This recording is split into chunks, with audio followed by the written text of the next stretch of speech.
Ok, estamos. Bueno, Dios bendiga a todos, Dios guarde y bendiga sus vidas. Voy a continuar con la lectura del libro de Marcos, capítulo 14.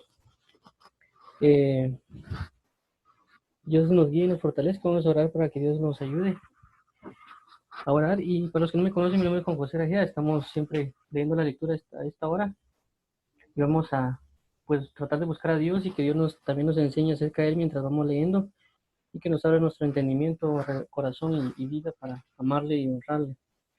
Oremos, Padre, en el nombre de Jesús, venimos delante de ti hoy con la necesidad y con el ímpetu de buscar tu rostro, tu gloria, tu amor, tu santidad y salvación.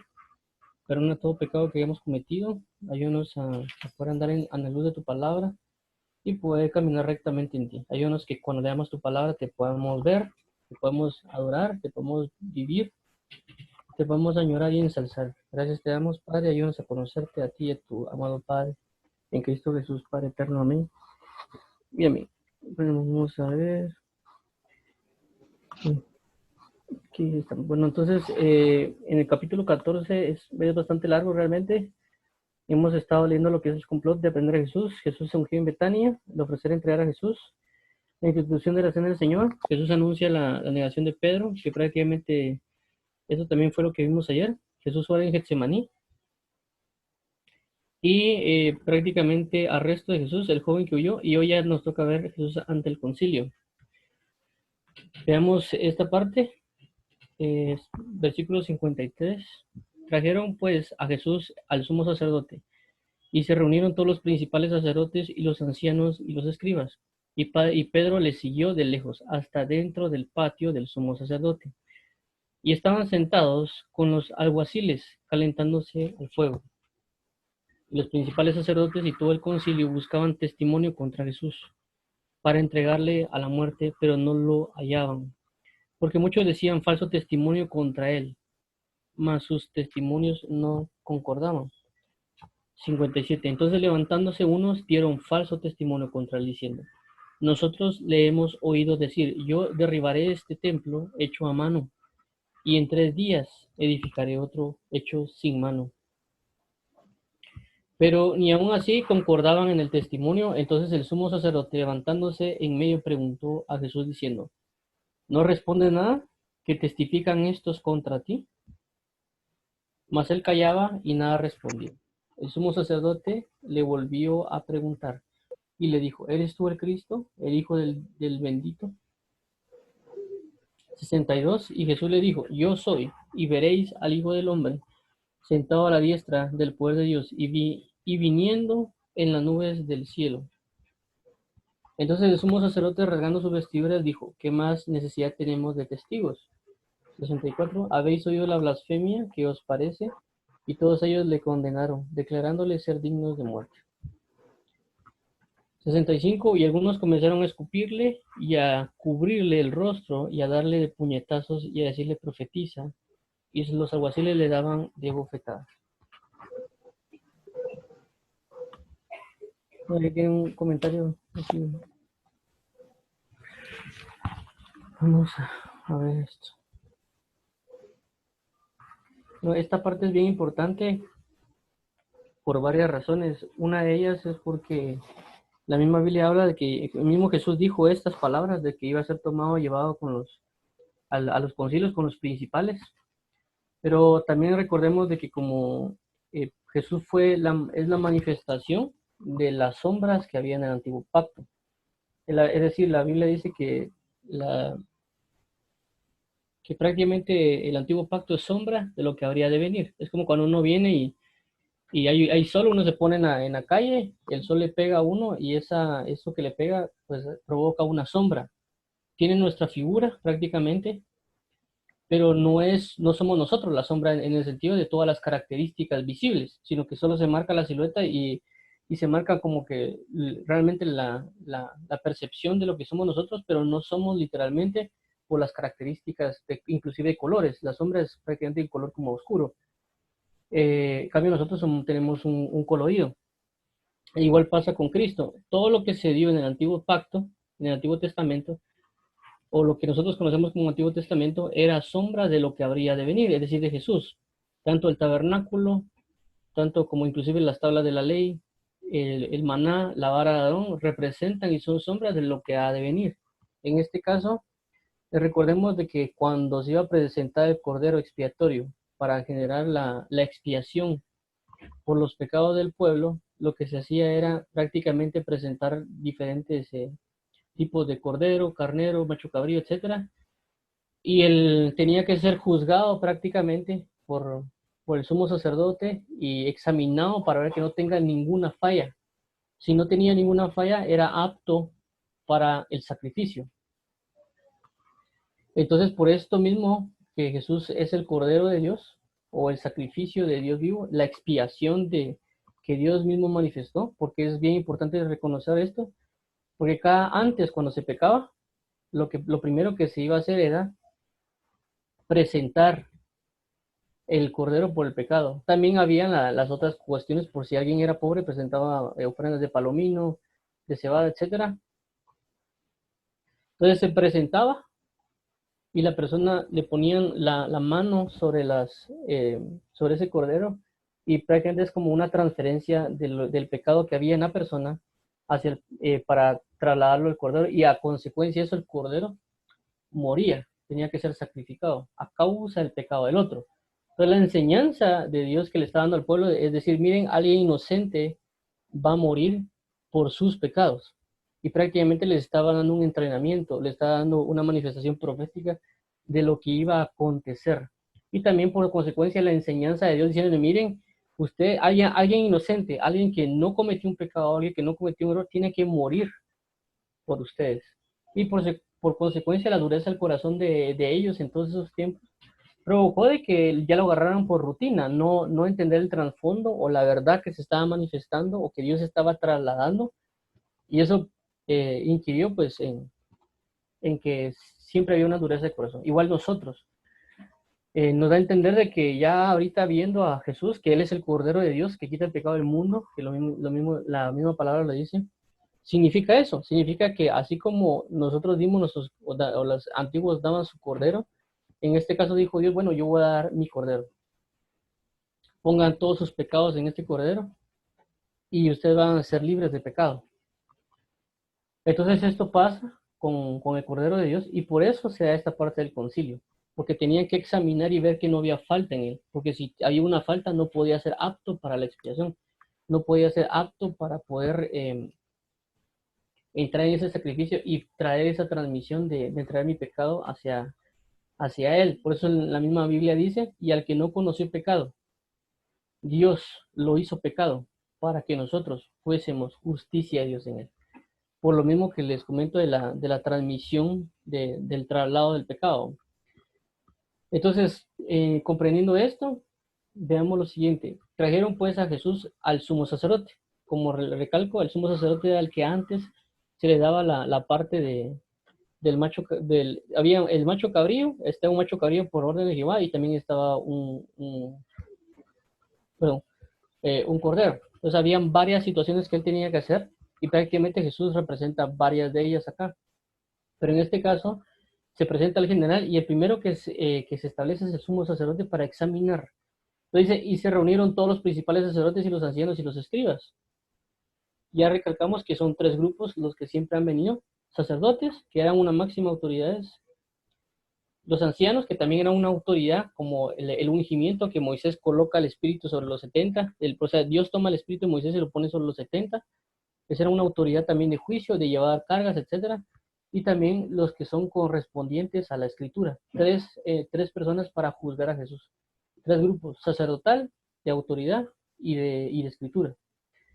54. Y Pedro le siguió de lejos, hasta dentro del patio del sumo sacerdote. Y estaban sentados con él los alguaciles calentándose al fuego. Y los principales sacerdotes y todo el concilio buscaban testimonio contra Jesús. Estaban examinando al Cordero para ver que no hubiera falta, porque si no, no era apto para el sacrificio. Para entregar a la muerte, pero no lo hallaban. 56. Porque muchos decían falso testimonio contra él, mas sus testimonios no concordaban. Recalco otra vez, la búsqueda de encontrar un defecto al que va a ser entregado por sacrificio, pero no se encuentra. Era algo que tenían que hacer ellos ¿Me entienden? Y creo que hay un pasaje también de la Biblia que habla donde dice que ellos presentan delante de Dios o cuestiones con defecto y no están honrando a Dios por presentarlo con defecto. Eso también significa de que nosotros tenemos que imitar a Cristo, es decir, la Biblia dice que nosotros nos presentemos como sacrificio de alabanza, o como dice la Biblia, presentar vuestros cuerpos como sacrificio vivo, santo, agradable a Dios. Significa que tenemos que tener lo mismo que hizo Jesús, lo mismo, presentarnos nosotros cada día como corderos vivos, como ofrendas, como sacrificios, sin mancha, sin tacha. Por eso también dice la Biblia, examinaos a vosotros mismos si estáis en la fe, y también dice, eh, y tú procura presentarte delante de Dios como obrero aprobado, porque tenemos que tener la misma similitud con Jesús, de presentarnos como a una ofrenda que nos examina, no tenemos nada malo y estamos propensos para el sacrificio, para levantar un olor fragante a Dios y asimismo pues el que desciende el fuego, así como lo que pasó con Abel. Se presentó el sacrificio, se presentó la ofrenda, el agrado provocó que mandaran un fuego, etcétera. Eh, y esas son cosas que uno tiene que presentar a la hora de ver a Jesús para entregarnos en intimidad. ¿Qué más? Dice, para entregar a la muerte, pero no la llevan. Okay. 56. Porque muchos decían falso testimonio contra él, mas su testimonio no concorda. 57. Entonces levantándose unos, dieron falso testimonio contra él diciendo, nosotros le hemos oído decir, yo derribaré este templo hecho a mano y en 3 días edificaré otro hecho sin mano. Y prácticamente, yo creo que Marcos no lo dice más que todo en Mateos. En Marcos solo dice, este templo será derrumbado y comienza a hablar en capítulo 13 acerca de lo que va a acontecer como en Marcos capítulo 24, perdón, en Mateo capítulo 24. Pero en Mateo, si no estoy mal, sí habla directamente de la destrucción del templo y la edificación de 3 días.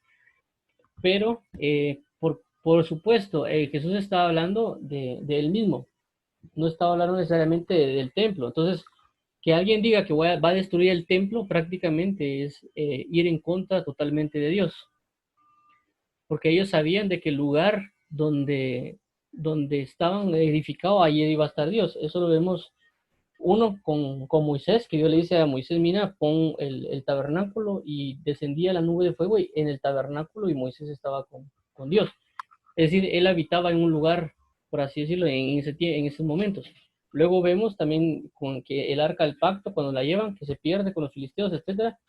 Y también cuando David lo pone, dispone su corazón para levantar casa a Jehová, el mismo Natán le dice por medio de Dios a David, de que él no ha habitado en casa, sino que él nada más estaba en tabernáculos, inclusive una champita que le construyó David para que estuviera allí el arca, o sea, la presencia de Dios.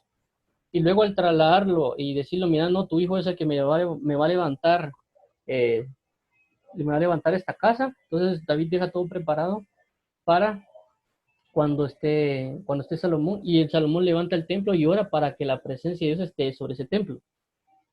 Entonces, por eso es el conflicto que hay aquí en el 58 acerca de decir derribar el templo, porque prácticamente derribar el templo significa la presencia de Dios está ahí. ¿Cómo es que va a derribar este templo? Derribar el templo significa que nos quiten la gloria de Dios, porque también sabemos de que cuando vemos la historia de los libros de Reyes o crónicas, inclusive de Jeremías, las personas son exiliadas prácticamente y una de las cosas que hacen es saquear el templo, destruirlo. Por eso que en Esdras y Nehemías tratan de recuperar el templo. Y por eso por eso cuando siempre hablamos decir que dice, porque la gloria postrera será mayor que la primera. Porque ellos habían restaurado el templo, pero eso significaba la restauración de la gloria. Por eso mismo la Biblia dice que nosotros somos templo y morada del Espíritu Santo. Entonces, ese era el conflicto acá, de la acusación hacia Jesús. Yo derribaré este templo. Es decir, yo quitaré la gloria de Dios, por así decirlo. Yo quitaré esto, yo quitaré lo otro. Entonces, ese es el conflicto porque también el templo representaba las intercesiones que ellos podían hacer, la restauración, etcétera, todo lo conforme a lo que habla Salomón en su petición de oración acerca del templo y de la gloria. Entonces, ese era como que el acto que ellos tenían o la conciencia que ellos tenían de lo que es un templo. Nosotros tal vez no tenemos tanto eso a veces por el mismo hecho de que Dios nos ha enseñado de que donde esté Él está su gloria, no necesariamente en un templo cualquiera, sino donde 2 o 3 estén reunidos, y que nosotros también somos templo. pero ellos tenían una conciencia mayor de lo que significaba un templo. Pero, recalcando, aquí Jesús lo habló de sí mismo. Yo derribaré este templo hecho de mano y en 3 días edificaré otro hecho sin manos. Prácticamente como la misma Biblia dice que, que el mismo Dios lo levantó entre los muertos con el poder. Y prácticamente estaba hablando de eso, de su muerte de 3 días, estar en el vientre de la tierra, como lo habló con respecto a Jonás, que él iba a morir. Yo derribaré este templo. Ese templo iba a ser prácticamente convertido en pecado y eso iba a ser destruido y luego iba a resucitar con un nuevo cuerpo. ¿Por qué? Porque la misma Biblia también dice, y los muertos en Cristo resucitarán primero. Y nosotros, juntamente con ellos, seremos transformados. Nos van a cambiar el cuerpo, porque la misma Biblia también dice que hay un cuerpo animal y hay un cuerpo celestial. Y comienza a hablar de los tipos de cuerpo, porque este cuerpo es un cuerpo de pecado. Pablo también dice, miserable de mí, ¿quién me librará de este cuerpo de muerte? La última liberación que vamos a tener va a ser la del cuerpo. Entonces, Jesús pasa lo mismo, él muere prácticamente en su cuerpo, el cuerpo prácticamente obtiene todo el pecado de la humanidad. Ese cuerpo es el que muere, la semilla de fe, prácticamente la semilla de mostaza, y cuando resucita, resucita con un nuevo cuerpo. La misma Biblia dice que él, carne y sangre, y él cuando resucita, resucita con carne y hueso. Entonces, eh, ese era el acto que Jesús decía, que él era el templo de Dios. O sea, es decir, cuando él decía a él, yo soy el templo de Dios, o yo soy este templo, significa yo soy, yo soy la presencia de Dios.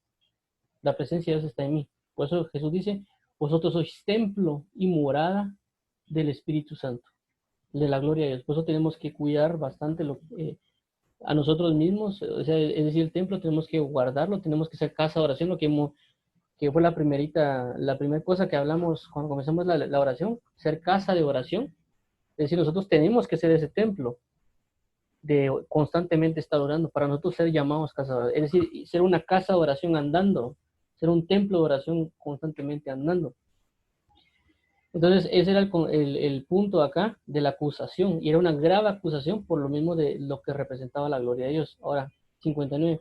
Pero si aún así pero ni aún así concordaban en el testimonio. 60. Entonces el sumo sacerdote levantándose en medio preguntó a Jesús, diciendo, ¿no respondes nada que testifican estos contra ti? Porque también la Biblia dice, como cordero mudo fue llevado al matadero. Él no dijo absolutamente nada. Podría decirlo, podía negar o podía haber citado tal muchas cosas de la palabra, pero en este preciso momento tenía que cumplir la escritura que dice, como cordero mudo fue llevado al matadero. Una de las muchas características que Jesús tenía era que él siempre, siempre fue sujeto a la misma palabra. Él siempre fue sujeto a la palabra. Dice, porque es necesario que se cumpla la escritura. Y es una característica que nosotros tenemos como que vivir, ¿no? Siempre vivir conforme a la escritura, porque es necesario que se cumpla la escritura. Tener esta parte de Jesús de tener eso, porque es necesario que se cumpla la escritura. Y buscar cada día tener esta forma de vida en nosotros. Necesario es que se cumpla la escritura. 61, mas él callaba y nada respondía. El sumo sacerdote le volvió a preguntar y le dijo, ¿eres tú el Cristo, el Hijo del bendito? Y Jesús le dijo, yo soy. Y veréis al Hijo del Hombre sentado a la diestra del poder de Dios y viniendo en las nubes del cielo. Entonces, si nos damos cuenta, aquí vuelve a recalcar, eres tú el Cristo, el Hijo del Dios bendito. Eh, veamos que fueron pocos los que prácticamente preguntaron a Jesús esto, y fue una vez que Jesús pregunta quién soy yo.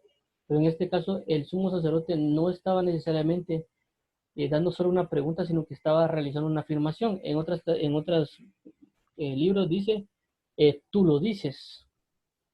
Es decir, tú lo estás diciendo, tú lo estás afirmando, aunque me lo estés preguntando, porque también hay que comprender de que a veces mucho en el contexto bíblico, cuando hay una pregunta, no están necesariamente preguntando, sino que se está haciendo como afirmación.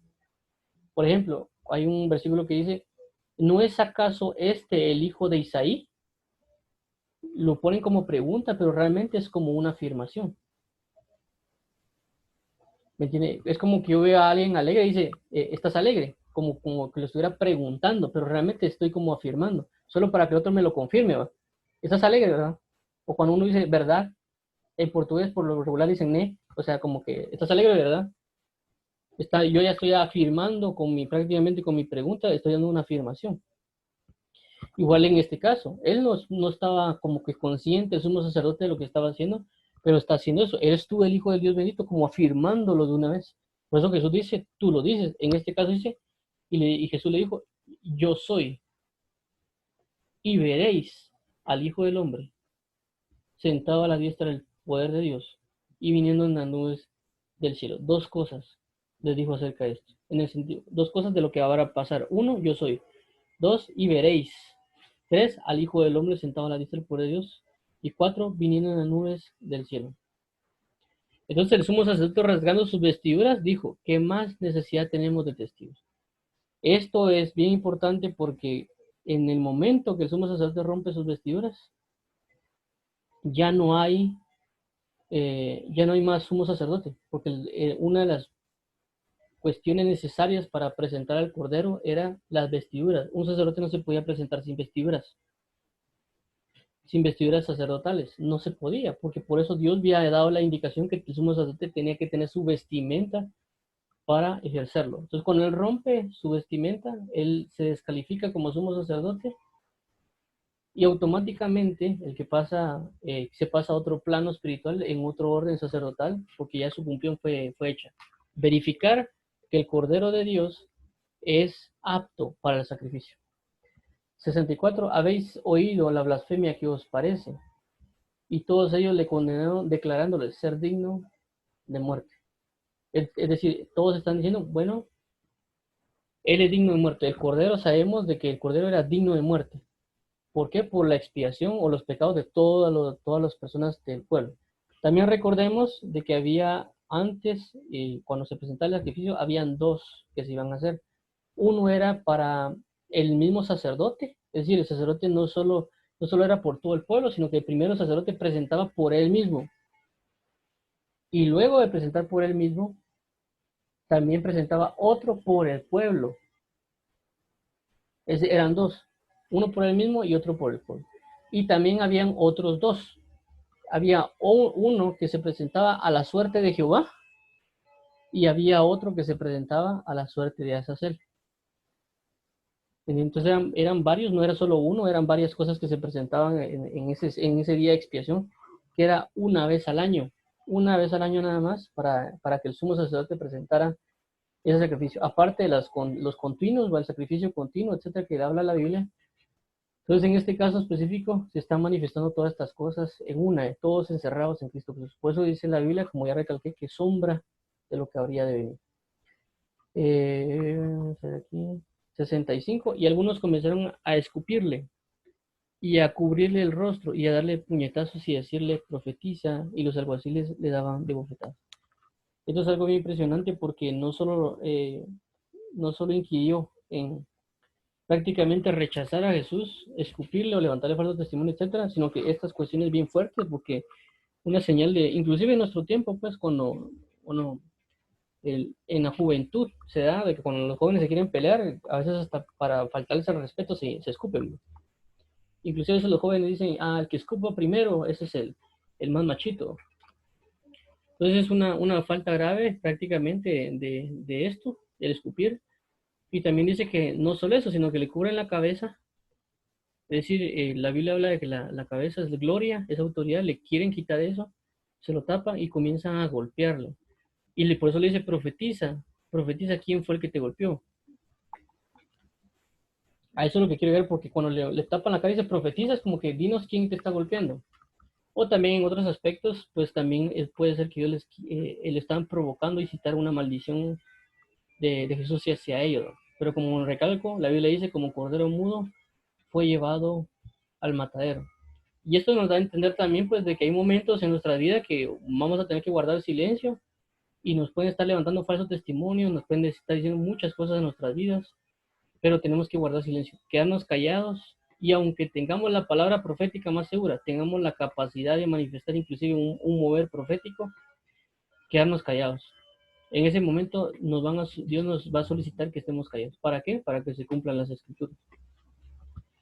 Y sí, algunos de los alguaciles le daban de bofetadas. Veamos acá, no sé si hay preguntas o dudas. Vemos lo siguiente. Dice, pero niega a Jesús. Ya hemos visto anteriormente cómo Jesús le dice prácticamente a todos ellos, de cierto os digo que me escandalizaréis, se escandalizaréis de mí y huirán. Y a Pedro le dice, yo no lo haré. Y Jesús le dice, de cierto te digo que va a pasar tal cosa. Y él aún así dice, no, yo daré mi vida por ti. Recalcábamos de que hay que tener cuidado con ciertas palabras que uno puede decir, porque esas palabras delante de Dios pueden activar profecías de parte de Dios. Es decir, Dios no, a veces no se queda como que callado con los comentarios que podemos decir y también en la manera que los decimos. Dios puede profetizar sobre nuestras vidas muchas cosas. Ya lo hemos visto en muchos aspectos de la vida de los discípulos, cómo los discípulos dicen algo y según lo que dice, Él da una profecía. Dios profetiza. En este caso también le dice a Pedro lo mismo. De cierto te digo que tú me negarás 3 veces por a causa de un comentario de Pedro tan decir, no, es que yo nunca te negaré, yo daré mi vida por ti. Entonces vemos que no da su vida por él. Aquí lo vamos a ver más, porque como le recalqué, a veces Dios nos dice una profecía, Dios nos dice una palabra, Dios nos dice muchas cosas, pero nosotros, no, aún así, a pesar de que es el Cordero de Dios, no le creemos. Inclusive, y aunque uno diga a veces, no, es que sí es la palabra de Dios, o inclusive nos pueden profetizar, a veces por algún motivo uno no cree. Y por eso que Jesús constantemente le dice, miren, yo seré entregado. Y no le creían a Jesús, ni siquiera preguntaban. Entonces es bien importante ver esto porque Dios constantemente está hablando y constantemente, según las oraciones que uno entregue, según las contestaciones que uno haga delante de Dios, así van a ser sus profecías hacia nosotros también, ya sea para corrección, exhortación, etcétera. Entonces veamos lo que dice acá, 66.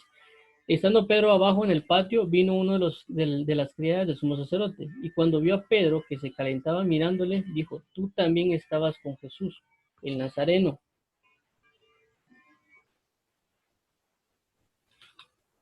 Mas él negó, diciendo, no le conozco, ni sé lo que dices. Y salió a la entrada, y cantó el gallo. Y la criada, viéndole otra vez, comenzó a decirle a los que estaban allí, este es de ellos. Pero él negó otra vez, y poco después los que estaban allí dijeron otra vez a Pedro, verdaderamente tú eres de ellos, porque eres Galileo, y tu manera de hablar es semejante a la de ellos. Entonces él comenzó a maldecir y a jurar, no conozco a este hombre de quien habláis. Y el gallo cantó la segunda vez, entonces Pedro se ahorcó, perdón, se acordó de las palabras que Jesús le había dicho. Antes que el gallo cante 2 veces, me negarás 3 veces. Y pensando en esto lloraba. Vemos de que esto es bien, bien interesante, como les recalco, ¿no? Porque eh,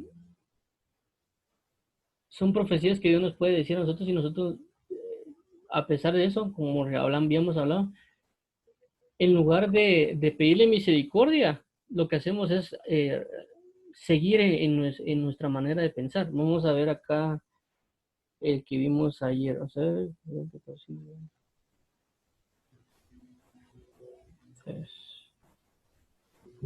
versos, o sea, si era, aquí está bien. Este es lo que vimos ustedes, lo para que vimos lo de Pedro. Entonces Pedro les dijo, aunque todos se escandalicen, yo no. Ay, perdón, creo que aquí está. Mas él con mayor insistencia, perdón, aquí arriba. Y él le dijo, Jesús, de cierto te digo que tú, hoy, en esta noche, antes que el gallo haya cantado 2 veces, me negarás 3 veces. 31. Mas él con mayor insistencia decía, si me fuera necesario morir contigo, no te negaré también. Todos decían lo mismo. Entonces vemos como que ellos inclusive haber estado 3 años y medio con Jesús, de no solo estar 3 años y medio, sino escuchar todas sus enseñanzas, ver todo lo que de lo que él decía se cumplía. ¿Cómo es de que aún Pedro quiere sobreponer su palabra a la palabra de Jesús? Porque él dice, más él con mayor insistencia decía.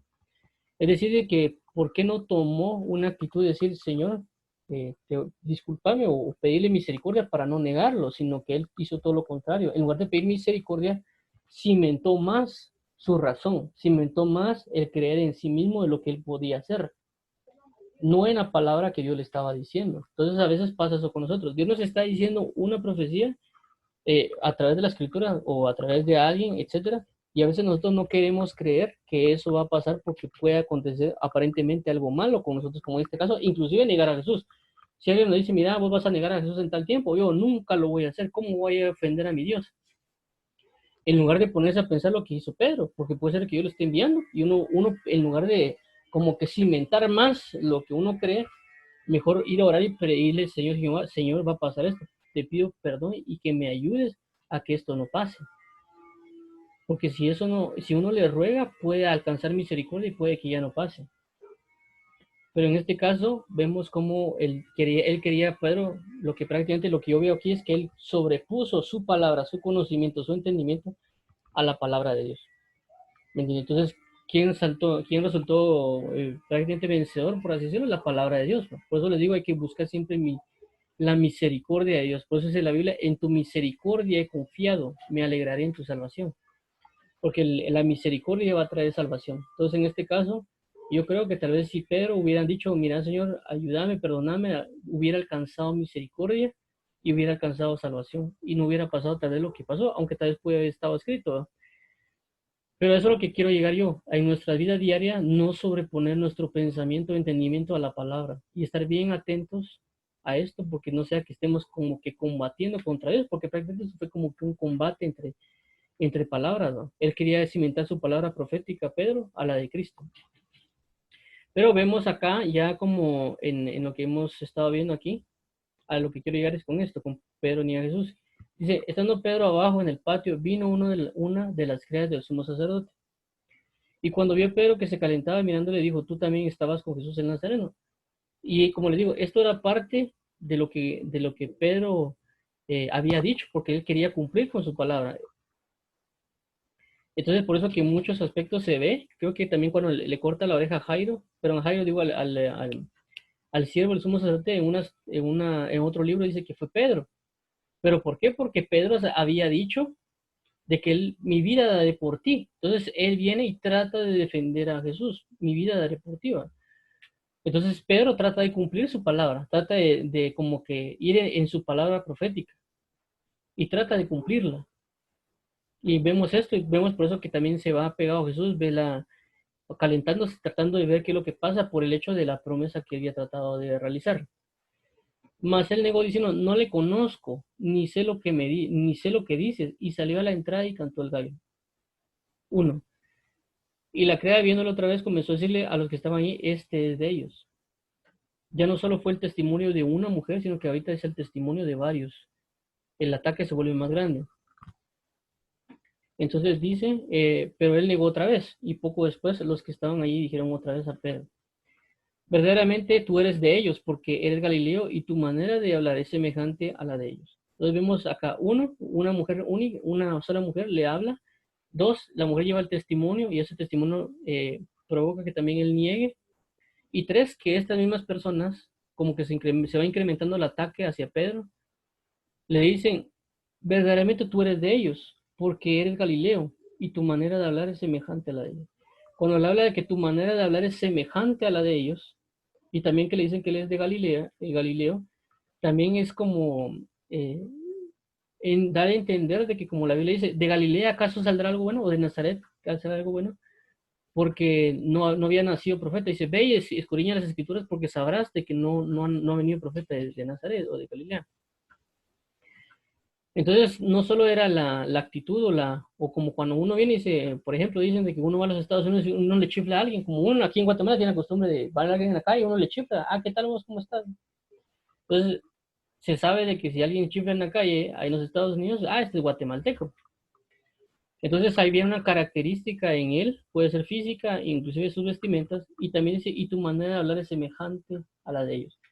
Tanto puede ser en el vocabulario, que en las entonaciones, también como la misma presencia de Pedro. Porque cuando Pedro aparece en el libro de Hechos y comienza a hablar acerca de la palabra, dicen ellos, ciertamente él estaba como Jesús, porque habla como él. Entonces, en este caso es similar. Eh, hay algo que transmite Pedro que da referencia que era similar a Jesús. 61. Entonces él comenzó a maldecir y a jurar, no conozco a este hombre de quien habláis. Entonces esta fue la tercera vez, dice, y el gallo cantó la segunda vez. Entonces Pedro se acordó de las palabras que Jesús le había dicho. Antes que el gallo cante, 2 veces me negarás 3 veces, y pensando con esto lloraba. Eh, Como le recalco, esto es bien impresionante por el hecho de lo mismo, pues, por uno caminar bajo su propia palabra profética, termina fallándole a Dios. Entonces Dios lo que necesita es de que le prestemos suma atención a su palabra profética, no a la nuestra. Por eso que Dios constantemente manda palabras proféticas para que venga un arrepentimiento. Cuando vemos el libro de Jeremías, constantemente le dice inclusive y eso es como que a veces un poquito, tal vez no difícil, sino que como que un poco complicado de entender cuando Dios manifiesta ese tipo de profecías. Porque en Jeremías claramente le dice al rey de Israel y al rey de Judá le dice, entrégate al rey de Babilonia. Entonces, ¿cómo así que la nación santa de Dios o el rey de él se tiene que entregar a Babilonia, al rey de Babilonia, a Nabucodonosor? Y constantemente le está diciendo Dios por medio de Jeremías, entrégate, porque si no te entregas, ellos te van a quitar los ojos y ellos y comienza Dios a profetizar lo que va a pasar si la persona no se entrega. Y aún así, por temer por su propia vida, en este caso como lo hizo Pedro, por temer por su propia vida, este rey, que era el hijo de Josías y otros que estaban ahí, no quiso entregarse porque dijo, me van a matar, me van a matar. Es decir, su misma palabra lo estaba acusando. Cuando Dios ya había cimentado una palabra, él dijo, entrégate, si te entregas no te pasará nada, pero si no te entregas, pasará tal cosa. Entonces, eso es como difícil, pues, porque uno, por ejemplo, si hay un país y ese país por algún motivo ha sido libre por mucho tiempo, y de repente que yo le diga a ese país, mira, adjúntate a tal nación y que esa nación te gobierne y que han sido enemigos con esa nación mucho tiempo. Entonces es algo como que, no es Dios. Entonces, a causa de esas desobediencias provocaron estos acontecimientos. Inclusive lo podemos también ver, el ejemplo de esto de Pedro, es cuando llegan a profetizar a un rey y prácticamente dijo, mira, Dios dice que te vas a morir en tanto tiempo que ordenes tu casa. Y este rey sí hizo como que sí aceptó la palabra profética, sí sabía que la profecía se iba a cumplir, sí conocía y respetaba la profecía, es decir, la palabra de Dios. Entonces él viene, dice que se pega a la pared, comienza a llorar y le comienza a decir a Dios, Señor, yo te he servido por tanto tiempo, ¿cómo así que me voy a morir, etcétera, etcétera? Y viene Dios y hace regresar al profeta y le dice, Dios te va a dar 15 años más de vida. Entonces, a eso es lo que voy con Pedro. Si Pedro hubiera venido y hubiera tenido ese sentir que tuvo ese rey a causa de la palabra profética, Pedro tal vez hubiera podido ser librado del acontecimiento que iba a venir en contra de él, que fue doloroso, que inclusive él se apartó, porque la Biblia dice que él comenzó a seguir en la pesca después de eso, y muchos de los discípulos también. Entonces, es algo bien importante, porque como les digo, recalcando de que hay muchas cosas que tal vez Dios nos ha dicho a través de la escritura, a través de muchas cosas que pueden ser difíciles de ver, como me negarás 3 veces. Uno regularmente quisiera que le dijera, no, es que mira, me vas a amar por siempre, que yo le diga eso a uno, me vas a amar por siempre, que vas a tener esto conmigo, pero no es tan como que fácil de recibir que yo le diga, mira, me vas a negar 3 veces, ¿no? O fíjate que va a pasar tal esto en tal fecha por causa de tal cosa. Entonces uno ya se asusta, pero en lugar de asustarse en el sentido de que, sí, es lo mismo, o sea, no, es que yo nunca lo haré, Señor. Lo mejor es ir a orar y decirle, Señor, Señor, ten misericordia de mí, ten piedad de mí y ayúdame a que esto no acontezca. Entonces, eso es bien importante porque no es necesariamente darnos una maldición, porque alguien podría decir, no, es que Jesús lo maldijo, pero no lo maldijo, le estuvo poniendo de sobreaviso, porque ese sobreaviso permite que uno pueda orar y ese Señor ten piedad, ten piedad. Como todo el Apocalipsis y todos los acontecimientos que va a decir, Dios indicando todo lo que va a pasar para que cuando uno lo lea, uno se arrepienta y diga, ok, esto va a pasar, tengo que arrepentirme, tengo que prepararme, como lo dice en Marcos 13, ¿no? Que dice, orad para que vuestra huida no sea en invierno. Entonces desde ya está diciendo Dios, prepárense, esto va a acontecer. O sea, quieran o no quieran, va a pasar. Y a uno cuando reacciona a la palabra profética dice, bueno, está bien. Entonces todo aquel que se arrepiente y cumpla la palabra profética va a ser salvado. En tu misericordia, el versículo que les indiqué, en tu misericordia confiad, me alegraré en tu salvación.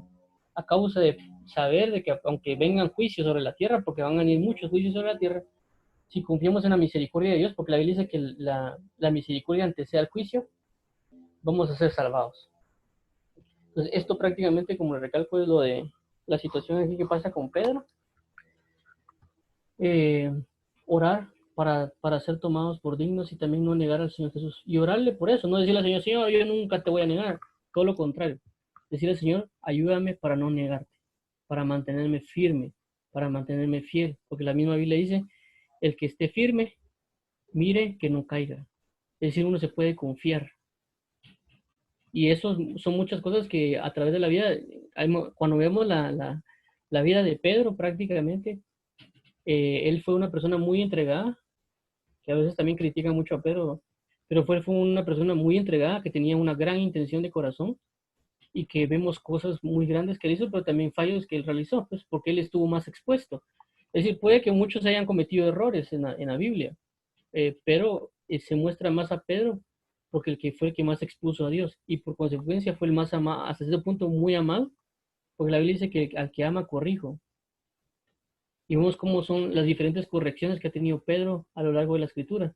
Cuando dice que tu fe no te falte, cuando cae en el agua, cuando también lo corrigen, tú eres el Cristo, el Hijo de vivo, y cuando después dicen, apártate de mí, Satanás, en esta cuestión del apartarse, porque también la Biblia dice, eh, Satanás os ha pedido para zarandearos, le dice, pero yo he rogado que tu fe no te falte, pero luego ve y fortalece a tus hermanos.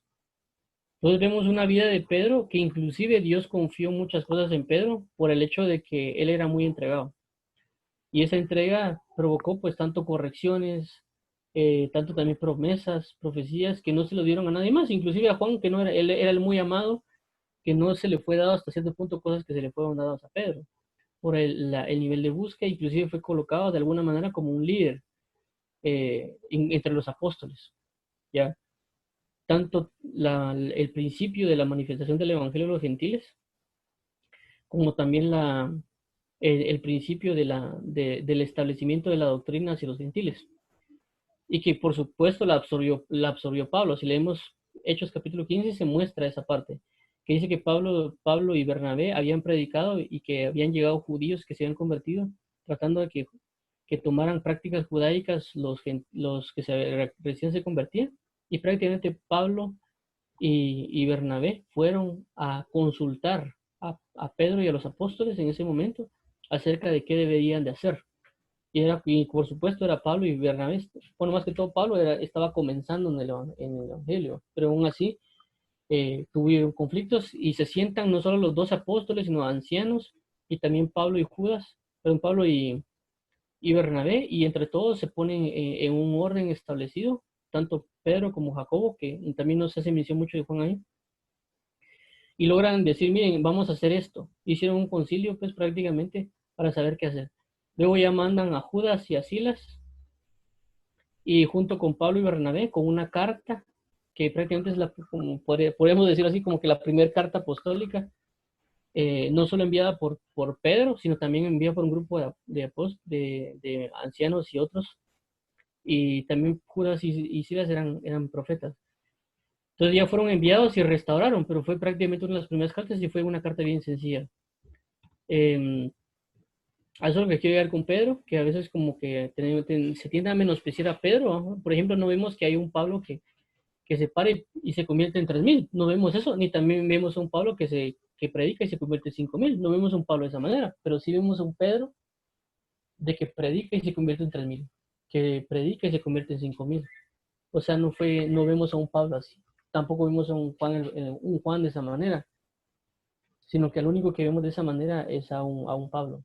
Puede que haya visto otras cuestiones, pero son por los tipos de ministerio y autoridades que Dios maneja y demanda sobre cada quien. Y eso es lo que quiero dejar con Pedro, pues a pesar de que Pedro tuvo tantas circunstancias difíciles, Dios lo puso, porque ya hemos visto No recuerdo si Marcos, pero sí recuerdo en Juan que específicamente Pedro, o sea, Jesús llega con Pedro y le dice, y trata de volverlo al camino. Jesús mismo llega primeramente con Pedro. O sea, no llega con otros, con Juan, con nadie, sino que llega específicamente con Pedro y le dice a Pedro, Pedro, ¿me amas? Y luego le dice, sígueme. Entonces le habla a Pedro y dice, sígueme, y Pedro sigue. Pero no le dice con los demás apóstoles, solo a Pedro. ¿Y qué pasa? También Juan Bautista, pero Juan el apóstol, cuando ve que está haciendo Pedro a Jesús, Juan también va. Pero a Juan no le dijeron nada. Entonces ahí fue con el padre Pedro dice, y señor, dijo que no te importa, tú sígueme. La señal fue precisamente a Pedro. Pedro también fue uno de los primeros convertidos. Vemos como la necesidad de Pedro, la necesidad de que pueda haber Pedro. O sea, muchos examinamos a Pablo y vemos todo lo que Pablo hizo, pero no examinamos la vida de Pedro, porque Pedro fue muchas veces para Jesús, incluso en llamado a atender los entonces a veces miramos mucho a Pablo, miramos mucho a Pablo, pero no miramos a Pedro. Inclusive una de las cartas más impresionantes es la primera mención de la carta de Pedro. ¿Por qué también? Porque Pedro es el único, hasta donde yo he visto, por lo menos, que especifica bien cómo no caer. Pedro es el único que especifica claramente cómo no caer en la gracia. Entonces, es algo bien importante de verlo. Tal vez Pedro no escribió muchas cartas, pero Pablo sí, por la misma manifestación y entrega de lo que es a los gentiles, porque Pedro no era maestro, Pablo sí era maestro, porque Pablo dice, yo soy maestro, predicador y apóstol a los gentiles. Entonces, Pablo sí se manejaba en un magisterio, pero Pedro no. Pedro era más que todo apóstol y evangelista, manifestaciones de evangelista más que todo, pero no sé claramente, o solo se deja ver ahí claramente que Pedro nada más era apóstol. Entonces no es de rechazar prácticamente a Pedro. Es más, también inclusive Jacobo, el hermano de Juan, también tenía bastante simiente, aunque no lo muestran mucho, pero también él aportó en el concilio del capítulo 15 acerca de lo que se debía hacer con los gentiles. Entonces, eso es lo que voy. No menospreciemos la vida de Pedro por los errores que Pedro cometió, sino que absorbamos todo lo que Pedro representa. Porque prácticamente Pedro fue una gloria manifiesta de Jesús. Porque Pedro es Petra, es piedra. En cambio, Jesús es una roca. Entonces, Pedro es como que una manifestación más pequeña de Cristo. Entonces, no menospreciemos el ministerio de Pedro. Más bien aprendamos de Pedro, porque Pedro pudo caminar sobre las aguas. No miramos un Pablo que camine sobre las aguas. Hasta donde yo sé, no, Pablo no caminó sobre las aguas, pero sí vemos un Pedro que camina sobre las aguas. Vemos un Pedro que recibe la revelación del Hijo de Dios, más Pablo no se ve tan claramente porque fue una contienda prácticamente la que tuvo, no fue una conversación como Pedro. Y Jesús se reveló a Pablo, más el que le reveló a Pedro fue el Dios Padre. Entonces podemos ir a decir, ver muchas cosas que Pedro vivió para aprender las cosas que Pedro tenía, la necesidad y el anhelo de Pedro de buscar a Cristo. Digo esto para que no se menosprecie a Pedro, porque a veces se menosprecia mucho, no le pone mucho, se exalta mucho a Pablo, etcétera, pero no se aprende de Pedro, que él padeció muchas cosas en errores, y esos errores lo han llevado también a compartir muchas de sus cartas que aparecen. Como le digo, lo que más he visto yo es la cuestión de Pedro de indicar cómo no caer. Entonces, no se preguntas o dudas acá. Vamos, si no, vamos terminando. Bendiciones, dice. Ay, perdón. Que ver aquí en Facebook. No, Juan José, dale, dale.